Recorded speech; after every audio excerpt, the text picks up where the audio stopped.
सबके तो अच्छे होंगे, मैं भी अच्छा हूँ। मैं हूँ आपका अपना परितोष कुमार। परितोष सर केमिस्ट्री का यूट्यूब चैनल में सभी लोग का स्वागत करता हूँ। वेलकम। आज मैं आप लोग को बताने जा रहा हूँ सोर्सेस ऑफ ऑर्गेनिक कंपाउंड्स और उस ऑर्गेनिक कंपाउंड के यूजेस क्या क्या होते हैं, उसमें से कौन कौन से मेटेरियल होते हैं जो हमारे डेली लाइफ में यूज होते हैं, उन सब के बारे में बताने जा रहा हूँ आज आप लोग को। तो देखिए, ऑर्गेनिक कंपाउंड्स यानी कार्बनिक यौगिकों का जो सोर्सेस होता है वो दो तरह सोर्सेस होते हैं। एक सोर्सेस होते हैं नेचुरल, जिसको प्राकृतिक बोला जाता है, यानी जिसको प्रकृति ने बनाया है, प्रकृति से प्राप्त होता है, वो नेचुरल होता है वो, ठीक है। उसको इंसानों ने नहीं बनाया है, साइंटिस्टों ने नहीं बनाया है, ठीक है। दूसरा होता है सिंथेटिक। सिंथेटिक मतलब ये बनाया गया है, आर्टिफिशियल है। तो देखिए कि ऑर्गेनिक कंपाउंड के सोर्सेस में ये दो जो पार्ट होता है, एक नेचुरल और दूसरा सिंथेटिक। तो नेचुरल का पार्ट होता है 10%, ओनली 10% ऑर्गेनिक कंपाउंड जो होते हैं वो नेचुरल से प्राकृतिक होते हैं। बाकी जो 90% होता है, 90% जो होता है उसको आर्टिफिशियली यानी सिंथेटिक तरीके से बनाया गया है, ठीक है। और या देखिएगा वो सारे जो होते हैं वो या तो लैब में बनाया गया है या तो अलग अलग चीजों से जो होता है वो प्राप्त हुआ है, ठीक है। तो मेनली सबसे अलग जो पार्ट होता है वो सिंथेटिक का ही होता है, 90% होता है, ठीक है। अब देखिएगा दोस्तों, ध्यान से देखिएगा, नेचर में 10% में कौन कौन से आते हैं। तो पहला आता है प्लांट्स यानी पौधा, ठीक है। पौधे से प्राप्त हुआ था ऑर्गेनिक कंपाउंड्स, ठीक है। शुरुआत में बोलना था किसका, ये कि प्लांट्स एनिमल्स के सोर्सेस से ऑब्टेन होते हैं। तो ये कहना था किसका, बर्जीलियस का ही कहना था, ठीक है। और बर्जीलियस ने अपना कॉन्सेप्ट कब दिया था, 1815 ईस्वी में जीवन शक्ति का सिद्धांत यानी वाइटल फोर्स ऑफ थ्योरी, जिसमें उनका क्या कहना था कि जितने भी ऑर्गेनिक कंपाउंड्स होते हैं वो प्लांट्स एनिमल के सोर्सेस से ही ऑब्टेन होते हैं, मिनरल फोर्सेस से ऑब्टेन होते हैं, उसको लैब में नहीं बनाया जा सकता, ठीक है। ये बाद में प्रूफ हुआ था, एक साइंटिस्ट है जो उनके बहुत ही प्रीसियस थे, इनका नाम था फ्रेडरिक बोहलर। 1828 ईस्वी में 1828 में उन्होंने ये प्रूफ कर दिया कि नहीं, एक इनऑर्गेनिक कंपाउंड को हिट करके जो होता है एक ऑर्गेनिक कंपाउंड बनाया जा सकता है। यानी एक इनऑर्गेनिक कंपाउंड और कार्बनिक यौगिक से ऑर्गेनिक कंपाउंड बनाया गया था। वो इनऑर्गेनिक कंपाउंड कौन था, अमोनियम साइनेट, जो कि बैक में मैंने बताया था आपको हिस्ट्री ऑफ ऑर्गेनिक केमिस्ट्री में। अमोनियम साइनेट जो कि इनऑर्गेनिक कंपाउंड है NH4CnO, और इसको जब गर्म किया गया तो गर्म करने का लैब में सबसे पहला ऑर्गेनिक कंपाउंड बनाया गया कौन, यूरिया। 1828 में फ्रेडरिक बोहलर ने बनाया था, जो जर्मनी का बहुत बड़ा केमिस्ट है, रसायन शास्त्री, ठीक है। बाद में बनाया गया आपका 1845 में कोलवे ने बनाया, एसिटिक अम्ल बनाया जो अचार में होता है, सिरका के रूप में होता है, ठीक है, विनेगर। और तीसरा बनाया गया 1856 में मीथेन गैस, जिसको गोबर गैस, प्राकृतिक गैस, CNG गैस, ठीक है, कोल गैस, ये सारा गैस के नाम से हम लोग भी जानते हैं, ठीक है। उसका मात्रा होता है उसमें। और इस मीथेन गैस को 1856 में यानी 1856 में किसने बनाया था, बर्थेलो ने बनाया था दोस्तों, ठीक है। अब देखिएगा, ध्यान से देखिएगा, बहुत इजी है। तो ये नेचुरल में 10% में कौन कौन से आते हैं, प्लांट्स यानी पेड़ पौधा, दूसरा एनिमल्स जानवरों से प्राप्त होता है, तीसरा फंगी एंड माइक्रो यानी छोटे से सूक्ष्मजीवों से प्राप्त होता है, ये कोल कोयला से, और लास्ट आपका नेचुरल गैस प्राकृतिक गैस और petroleum. Petroleum Petra plus oleum, Petra मतलब चट्टान, ओलियम मतलब तेल, चट्टान के तेल को क्या बोलते हैं, पेट्रोलियम बोला जाता है आपका, ठीक है। तो ये सारे जो होते हैं वो प्राकृतिक होते हैं, 10% के अंतर्गत आता है, जो कि नेचुरल के अंतर्गत आता है आपका, ठीक है। ये सारे ऑर्गेनिक कंपाउंड जो होते हैं वो ऑब्टेन होते हैं, ठीक है, निकाला गया था कहीं ना कहीं से, ठीक है। और ये इसका मुख्य सोर्स है। बाकी जो 90% होता है जिसको लैब में बनाया गया सिंथेटिक होता है, ठीक है। तो देखिए इसका इंपॉर्टेंस क्या क्या होता है। तो ऑर्गेनिक कंपाउंड्स का इंपॉर्टेंस बहुत ज्यादा होता है, इसका एप्लीकेशन बहुत ज्यादा होता है, ठीक है। आप सुबह से शाम तक जितने भी चीज का यूज करते हैं वो सारे जो होते हैं कहीं ना कहीं जो होता है वो सारे ऑर्गेनिक कंपाउंड्स के पार्ट होते हैं, ठीक है। चाहे सुबह में आप टूथपेस्ट यूज करते हैं, साबुन का यूज करते हैं, डिटर्जेंट का यूज करते हैं, ठीक है। तो सब कहीं ना कहीं से ऑर्गेनिक कंपाउंड्स के सोर्सेज से ही वो सिंथेटिक तरह से बनाया जाता है, ठीक है। तो देखिए ध्यान से, सबसे पहला आता है इंपॉर्टेंस में फूड, ठीक है, भोजन। हम लोग खाना खाते हैं, आप बोलेंगे खाना क्या खाते हैं हम लोग, दाल चावल, ठीक है, ये सब खाते हैं हम लोग, अंडा खाते हैं, ठीक है। तो फूड मटेरियल जो होता है वो हम याद रखिएगा, फूड मटेरियल में जो जो पार्ट प्रेजेंट होता है तो दाल का बात करते हैं, जब हम दाल लेते हैं तो दाल का मतलब क्या हो गया, हम बोलेगा सिर्फ दाल ले लेते नहीं, दाल जब हम लोग के शरीर में जाता है, हम लोग फूड के माध्यम से लेते हैं तो वो एक प्रकार का होता है, प्रोटीन होता है, ठीक है, कार्बोहाइड्रेट होता है, ठीक है, फैट्स होता है, वसा होता है, यानी जितना भी हम लोग ऑयली चीज खाते हैं वो फैट्स यानी वसा को ओरिजिन करता है, ठीक है, विटामिन होता है, ठीक है। तो हर याद रखिएगा यहाँ पर जितना भी चीज, बहुत सा फूड ऐसा होता है जो विटामिन का सोर्सेस मुख्य होता है, जैसे बोलता है आपको विटामिन डी, विटामिन सी का कमी है, विटामिन ए का कमी है, विटामिन बी का कमी है, तो ये विटामिन जो होता है किसी न किसी फूड के माध्यम से जो होते हैं ना आपके शरीर के अंदर जाते हैं और आपको ऊर्जावान बनाता है, ठीक है, काफी मात्रा में एनर्जी प्रदान करता है, तब आप किसी काम को कर पाते हैं, ठीक है। तो फूड बहुत इंपॉर्टेंट रोल रखता है। तो देखिए कार्बोहाइड्रेट, कार्बोहाइड्रेट मतलब कार्बन, हाइड्रोजन एंड ऑक्सीजन, कार्बो का मतलब हो गया कार्बन का बाद, हाइड्रेट का मतलब हो गया, हाइड्रोजन मतलब क्या होता है, वाटर, ठीक है। तो वाटर बनाने वाला दो ही सब्सटेंस होता है, हाइड्रोजन और ऑक्सीजन, ठीक है, जिसको हम लोग बायोमोलिक्यूल में स्टडी करेंगे।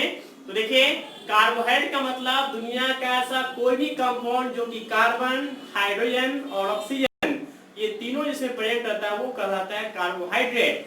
और कार्बोहाइड्रेट का जो फॉर्म होता है CH2O का होल बाय, इसी के फॉर्म में होता है आपका कार्बोहाइड्रेट, ठीक है। जैसे कि चीनी जिसको शक्कर सुक्रोज बोला जाता है, ग्लूकोज, ठीक है। शरीर में एनर्जी का सबसे बड़ा सोर्स कौन होता है आपका, ग्लूकोज के माध्यम से हम लोग जो होता है उसके माध्यम से भी हम लोग एनर्जी लेते हैं हम लोग, ठीक है। तो याद रखिएगा कार्बोहाइड्रेट, प्रोटीन्स, विटामिन्स, एंजाइम्स, ठीक है, एंजाइम्स भी बहुत जरूरी होता है हम लोग के शरीर में जाने के लिए, क्योंकि हम लोग जितना भी वर्क करते हैं उसमें एंजाइम का भी बहुत बड़ा रोल होता है, ठीक है। तो ऑर्गेनिक कंपाउंड के सोर्सेस में याद रखिएगा फूड का बहुत बड़ा स्थान होता है, ठीक है। दूसरा हम लोग कपड़ा जो पहनते हैं, क्लॉथ्स का बात करते हैं, किसके प्रकार कपड़ा पहनते हैं, कॉटन पहनते हैं, वो सिल्क पहनते हैं, वूल, नायलॉन का, रेयॉन का, नायलॉन का तो धागा भी होता है आपका, ठीक है, रेयॉन हो गया। तो सारे जो आपके क्लॉथ्स होते हैं वो सारे ऑर्गेनिक कंपाउंड्स के ही पार्ट होते हैं, ठीक है। तीसरा हो गया फ्यूल, ठीक है, फ्यूल मतलब होता है ईंधन, ईंधन यानी ईंधन वैसा सब्सटेंस होता है जिसमें जब किसी को हम लोग गर्म करते जलाते हैं, ठीक है, तो उष्मा प्रदान करता है, वो ईंधन कहलाता है। फ्यूल में कौन कौन सी चीजें आती है देखिए ध्यान से, कोयला, ठीक है, कोयला यानी कोल। दूसरा हो गया वुड, लकड़ी, लकड़ी को जलाते हैं वो भी ईंधन हो गया, ठीक है। तो जिसको जलाकर उष्मा प्राप्त किया था वो ईंधन कहलाता है। नेचुरल गैस, प्राकृतिक गैस, तो प्राकृतिक गैस में सबसे ज्यादा अमाउंट होता है मीथेन गैस का। तो अगर आपसे पूछा जाएगा प्राकृतिक गैस में मीथेन का कितना मात्रा होता है, 95% होता है, 95%, ठीक है। नेक्स्ट है आपका रेयॉन, तो रेयॉन भी जो होता है ना वो भी इंपॉर्टेंट पार्ट होता है। उसके बाद है पेट्रोलियम, पेट्रोलियम मतलब चट्टान का तेल बोलते हैं, पेट्रोलियम को बोला जाता है, ठीक है। तो इसको याद रखिएगा, बहुत ही डीप जो होता है, गहरा जो होता है वो लिक्विड होता है, ठीक है, और इसको लिक्विड फ्यूल भी बोला जाता है, ठीक है, यानी ईंधन का लिक्विड फॉर्म जो होता है ये होता है आपका पेट्रोलियम। तो ये फ्यूल्स भी जो होते हैं ना ऑर्गेनिक कंपाउंड के सोर्सेज से ही जो होता है ये ऑब्टेन होता है, और ये हम लोग के लिए बहुत ही जरूरी है। मेडिसिन, दवाई, ठीक है, देखिए दवाई का तो बहुत बड़ा आप जानते होंगे, इंसान के जीवन में बहुत बड़ा रोल है दवाई का, ठीक है। तबीयत खराब होना ही है आपका, ठीक है, जैसे अगर किसी को बुखार लगा होता है, ठीक है, उसके लिए पैरासीटामोल दिया जाता है, ठीक है। उसके बाद कहीं भी आपका कहीं कट जाता है, कहीं पर घाव है तो उसके लिए एंटीसेप्टिक का यूज करते हैं हम लोग। तो ऐसे बहुत तरह के मेडिसिन है आपके, ठीक है, जिसके लिए ऑर्गेनिक कंपाउंड के जो होते हैं, ऑर्गेनिक कंपाउंड से वो बनाया जाता है, वो सारे उसके मटेरियल होते हैं, उसके सारे केमिकल्स होते हैं। तो उसमें मेडिसिन में आएगा आयोडोफॉर्म, ठीक है, आयोडोफॉर्म जैसे क्लोरोफॉर्म होता है वैसे ही आयोडोफॉर्म होता है, ठीक है। और आयोडोफॉर्म का फॉर्मुलेशन क्या होता है, CH3, ये बोलते हैं आयोडोफॉर्म, ये एक प्रकार का एंटीसेप्टिक होता है आपका, ठीक है। उसके बाद पेनिसिलिन, पेनिसिलिन का नाम सुना होगा आपने। पेनिसिलिन का इन्वेंशन जो होता है अलेक्जेंडर फ्लेमिंग ने किया था। कभी कभी 1 मार्क्स के क्वेश्चन ऑब्जेक्टिव पूछा जाएगा कि पेनिसिलिन के इन्वेंटर कौन था, किसने आविष्कार किया था, किसने बनाया था, ठीक है, ये मेडिसिन खोज की किसने किया था, तो वो था अलेक्जेंडर फ्लेमिंग। बहुत ही इंपॉर्टेंट मेडिसिन होता है, ठीक है। उसका स्ट्रेप्टोमाइसिन का नाम सुना होगा आपने, ठीक है। तो सारे इंपॉर्टेंट केमिकल्स होते हैं। क्लोरामफेनिकोल मेडिसिन हो गया आपका। तो सारे ये इंपॉर्टेंट मेडिसिन होते हैं जिसका याद रखिएगा इंसान के जीवन में बहुत बड़ा रोल होता है मेडिसिन का, दवाई, ठीक है। डिटॉल वो भी मेडिसिन है एक प्रकार का, सेवलॉन। नेक्स्ट एक्सप्लोसिव, एक्सप्लोड मतलब क्या होता है, विस्फोट करने वाला, ठीक है, बम बारूद जिसको बोलते हैं, विस्फोटक, ठीक है। कभी डायनामाइट का नाम सुना होगा, डायनामाइट जो होते हैं, ठीक है, बहुत इंपॉर्टेंट एक्सप्लोसिव, ऐसे आरटीएक्स भी होता है, ठीक है, बता रहा हूं मैं। डायनामाइट के आविष्कारक के जो थे उनके नाम पर विश्व का सबसे बड़ा साइंस का पुरस्कार दिया जाता है, जिसका नाम है नोबेल पुरस्कार, का नाम सुना होगा। तो नोबेल पुरस्कार फिजिक्स, केमिस्ट्री, मेडिसिन में तो दिया ही जाता है, उसके अलावा इकोनॉमिक्स में दिया जाता है, ठीक है, पीस शांति में दिया जाता है, लिटरेचर में दिया जाता है, 6 क्षेत्र में दिया जाता है, ठीक है। लेकिन उसके जो डायनामाइट के जो आविष्कारक थे उनका नाम था अल्फ्रेड नोबेल, उन्हीं के नाम पर विश्व का सबसे बड़ा साइंस का पुरस्कार नोबेल पुरस्कार दिया जाता है, ठीक है। लेकिन इसके अलावा और भी क्षेत्र में दिया जाता है, ठीक है, लेकिन सबसे साइंस के क्षेत्र में स्टार्ट किया गया था ये। और देखिए यहाँ पर कि एक्सप्लोसिव मतलब विस्फोट करने पदार्थ, डायनामाइट तो होता है ये बम बारूद का नाम सुना होगा आपने, ठीक है, जो कंट्री को क्षति देने का काम करता है। उसके बाद कहीं भी होता है इसी किसी टाउन को उड़ाने का काम करता है, किसी सर्टेन एरिया को जो होता है ना एक्सप्लोड करने का काम करता है ये, ठीक है।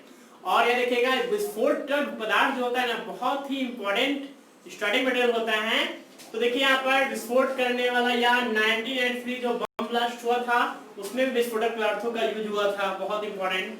आरडीएक्स का नाम सुना होगा आपने, आरडीएक्स का फुल फॉर्म होता है research developed explosive, research developed explosive, तो उसमें भी याद रखिएगा ये विस्फोटक पदार्थ होता है। तो सबसे याद रखिएगा यहाँ पर जनरली जो एक्सप्लोसिव मटेरियल यूज होता है वो कौन है, टीएनबी एंड टीएनटी, ठीक है। ऐसे एक और होता है टीएनपी भी होता है। तो देखिए टीएनबी का फुल फॉर्म होता है ट्राई नाइट्रोबेंजीन, टीएनटी का फुल फॉर्म होता है ट्राई नाइट्रोटोलिन, ठीक है। तो टोलिन किसको बोलते हैं, तो देखिए ध्यान से ये हो गया बेंजीन, और बेंजीन पर CH3 यानी मिथाइल बेंजीन, तो मिथाइल बेंजीन को ही बोलते हैं, इसको क्या बोला जाता है, टोलिन भी बोला जाता है, ठीक है। तो ये टोलिन का पार्ट है, जो टीएनटी हो गया try nitrotoluene, TNB try nitrobenzene and TNB try nitrophenol, जिसमें तीनों में सबसे पावरफुल कौन होता है, टीएनटी ट्राई नाइट्रोलिन, जिसका नाम सुना होगा। ये सारे एक्सप्लोसिव होते हैं और सारे याद रखिएगा ऑर्गेनिक कंपाउंड्स का पार्ट ही होता है, जो हम लोग के लिए याद रखिएगा बहुत ही होता है ना सोर्सेस के रूप में जो होता है यूज किया जाता है, ठीक है। तो ये सब का सोर्सेज ऑर्गेनिक कंपाउंड। दूसरा हो गया डाइज यानी रंग का नाम सुनते होंगे, ठीक है। तो डाइज यानी रंग बनाने के लिए भी ऑर्गेनिक कंपाउंड्स का ही याद रखिएगा यूज किया जाता है, ठीक है। तो कुछ इंपॉर्टेंट डाइज का नाम मैं बता रहा हूँ, इंडिगो का नाम सुना होगा आपने, ठीक है, एलिजरीन का नाम सुना होगा। ये सारे इंपॉर्टेंट जो डाइज के कलर्स होते हैं जो जनरली याद रखिएगा यहाँ पर यूज होता है। नेक्स्ट है नेचुरल गैस, नेक्स्ट है इंसेक्टिसाइड। इंसेक्ट मतलब कीड़ा मकोड़ा, कीड़े मकोड़ों को मारने का जो दवाई बना था सबसे पहला बनाया गया था गैमेक्सिन, ठीक है। तो देखिए गैमेक्सिन बोलते हैं किसको, तो गैमेक्सिन बोला जाता है C6H6Cl6 को, ठीक है। और इसको देखिए कार्बन 6 हाइड्रोजन 6 क्लोरीन 6 होता है, इसलिए इसको 6 बोला जाता है इसको, ठीक है। तो सबसे पहले कीड़े मकोड़ों को मारने का मेडिसिन जो दवाई बनाया गया था वो था इंसेक्टिसाइड में जो होता है गैमेक्सिन, ठीक है। और गैमेक्सिन को याद रखिएगा लिंडेन ने बनाया था, लिंडेन ने, इंडेन के पहले एल लगा हो जाए लिंडेन, ठीक है। तो देखिए उसके बाद दूसरा बनाया गया था डीडीटी बनाया था, डीडीटी का नाम बहुत फेमस है, ठीक है। डीडीटी जो होता है ये भी इंसेक्टिसाइड के रूप में आप देखते होंगे कि जेडी जो होता है डीडीटी जो होता है ना बहुत सी कंट्री में से प्रतिबंधित है, ठीक है, क्योंकि याद रखिएगा वो हम लोग के लिए थोड़ा सा हार्मफुल भी होता है, ठीक है।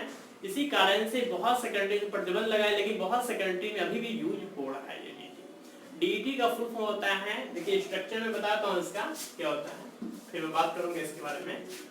तो देखिए डीडीटी का ये स्ट्रक्चर होता है,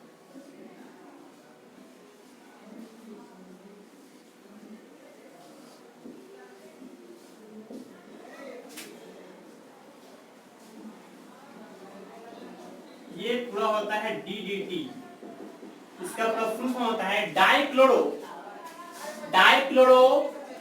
डाइफिनाइल, देख रहे हैं ये फिनाइल का पार्ट है, ठीक है, बेंजीन से निकला होता है ना जैसे एल्काइल ग्रुप वो फिनाइल कहलाता है। डाइक्लोरो डाइफिनाइल ट्राइक्लोरो और दो ही कार्बन है मतलब मिथ, और जब स्ट्रक्चर बनाते हैं इसका सिंगल बॉन्ड होता है, इसे नेम में क्या करते हैं, ANE का यूज करते हैं। ठीक है, तो कभी कभी DT का फुल फॉर्म पूछेगा, ठीक है, जिसके बारे में हम लोग 12 क्लास में हेलोडीन में पढ़ेंगे इसके बारे में कि क्या होता है ये। ठीक है, तो देखिए ये सभी जो होते हैं ना इंसेक्टिसाइड के रूप में, ये भी ऑर्गेनिक कंपाउंड का बहुत ही इंपॉर्टेंस रोल रखता है ये। ठीक है, नेक्स्ट है बहुत सी चीजें हम लोग डेली यूज करते हैं, यानी बताया था मैंने यहाँ पे कुछ देर पहले कि सुबह से शाम तक हम लोग जिस चीज का यूज करते हैं, ठीक है, वो याद रखिएगा, वो सारा पार्ट कहीं ना कहीं से उसमें ऑर्गेनिक कंपाउंड्स का याद रखिएगा पार्ट प्रेजेंट रहता है। कौन कौन, जैसे कि हम लोग साबुन का यूज करते हैं, सॉप, ठीक है, परफ्यूम्स लगाते हैं, नहाने के बाद परफ्यूम वाला जोड़े ताकि स्मेलिंग नहीं आए। ठीक है, तो परफ्यूम में भी जो होता है ना वो भी होता है ऑर्गेनिक कंपाउंड। प्लास्टिक्स, पॉलीथीन बोलते हैं, पॉली का मतलब बहुत सारा, इथीन एक कंपाउंड है, यानी इथीन का बहुत सा कंपाउंड जब पॉलीमराइज होता है तो बनता है पॉलीथीन, जिसको आगे जाके प्लास्टिक भी बोला है। ठीक है, इसके बाद देखिए डिटर्जेंट्स, अपमार्जक जिसको बोलते हैं। ठीक है, कभी आपने बचपन में पढ़ा होगा 10th क्लास में कि सॉप और डिटर्जेंट बेटर क्लीनिंग एजेंट कौन होता है, डिटर्जेंट होता है। ठीक है, क्योंकि सॉप जो होता है ना याद रखिएगा झाग नहीं देता, लेकिन डिटर्जेंट जो होता है वो बहुत फास्टली झाग देता है। ठीक है, और कपड़ों की सफाई अच्छे से क्लीनिंग एक्शन के रूप में सॉप से बेटर डिटर्जेंट ही कर सकता है। ठीक है, तो ये सारे ऑर्गेनिक कंपाउंड्स के मेन जो सोर्सेस होते हैं, ठीक है, ये सारे इंपॉर्टेंट सोर्सेस हैं। ठीक है, जिसका हम लोग के जीवन में बहुत इंपॉर्टेंस है, चाहे हम लोग खाना खाएं, चाहे कपड़ा पहने, चाहे ईंधन का यूज करें, चाहे दवाई खाएं हम लोग, चाहे विस्फोट करें हम लोग, चाहे रंग का यूज करें हम लोग, चाहे कीड़े मकोड़ों को मारें, या साबुन सरफ जो होता है ये सब का हम लोग यूज करें, तो कहीं ना कहीं से वो ऑर्गेनिक कंपाउंड का जो होता है बहुत ही इंपॉर्टेंस रोल रहता है इसमें। ठीक है, जो कि बहुत ही याद रखिएगा हम लोग के लिए इंपॉर्टेंस है, महत्वपूर्ण रखता है। आपको वीडियो कैसा लगा, अगर अच्छा लगा हो तो लाइक सब्सक्राइब जरूर कीजिएगा, और अच्छा लगा होगा, ठीक है, तो उसको फॉरवर्ड भी कर सकते हैं। फिर मैं आपको नेक्स्ट वीडियो में बताऊंगा इसके आगे। मैं हूं आपका अपना परितोष कुमार। थैंक यू, बहुत बहुत धन्यवाद।